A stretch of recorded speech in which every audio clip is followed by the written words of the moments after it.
I got this pop-up fire pit from Fireside Outdoor for Father's Day last year, and between COVID lockdowns and camping where there were fireplaces, I never ever got to use it. So I'm going to set it up now and we'll give it a go tonight and see how we go with it. See if it's any good. See if I would recommend it to anyone else. Here goes.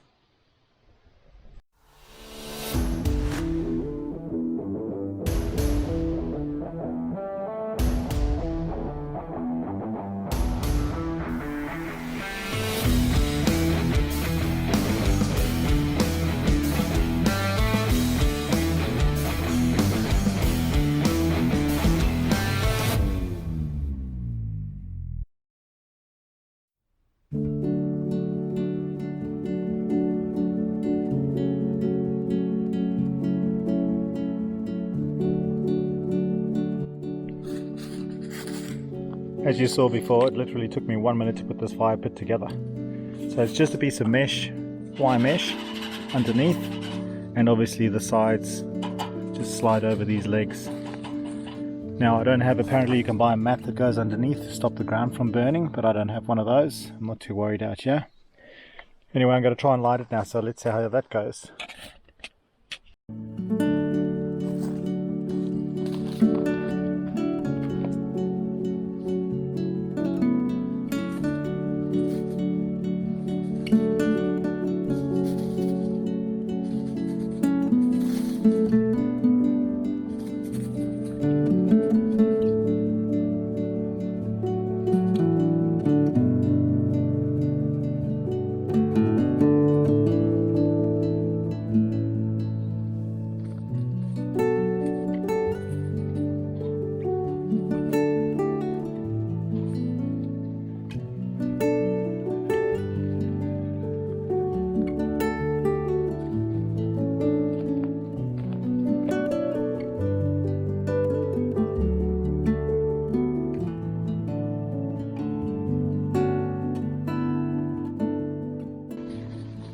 It doesn't take long.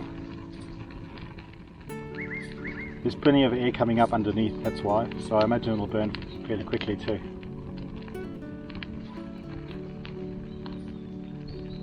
And then I guess we'll just see what it's like to clean up afterwards, to be able to put it away.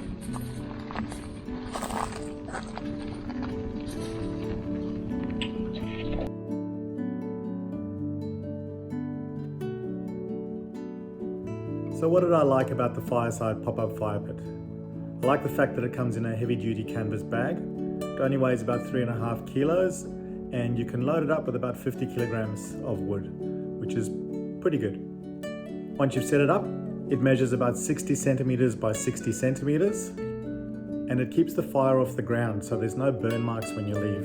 You can buy an ember mat that goes underneath it, which will obviously prevent the ground from scorching even more. I don't have one, but you can get them. The base of the fire pit is made of a fire-safe stainless steel alloy mesh, which allows air to come in from underneath and prevents ash from falling through once the fire burns down. With the air coming from underneath, it means that there's always plenty of oxygen, so the fire burns really hot, burns really quickly unfortunately, but it also doesn't make as much smoke.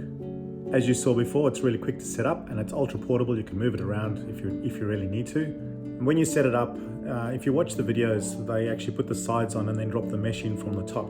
I prefer to drop the mesh in first and then put the sides on. I know you could possibly leave gaps around underneath where embers can fall out, but when you're finished, it's easier to take the sides off, tip the ash into a container or into the ground if you're not going to take the ash with you.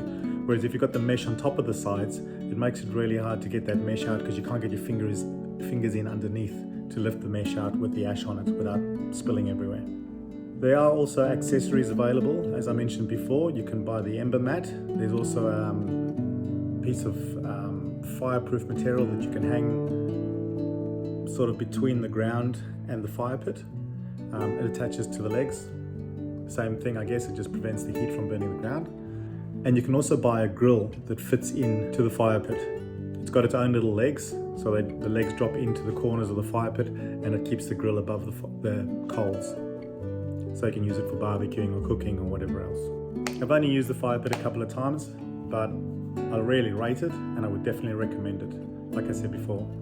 Super portable, super light, packs up quite small, so definitely worth $100 that it costs at BCF. If you enjoyed the video, don't forget to give it a thumbs up and subscribe for more reviews, DIY and trip videos. Catch you guys soon. Take care.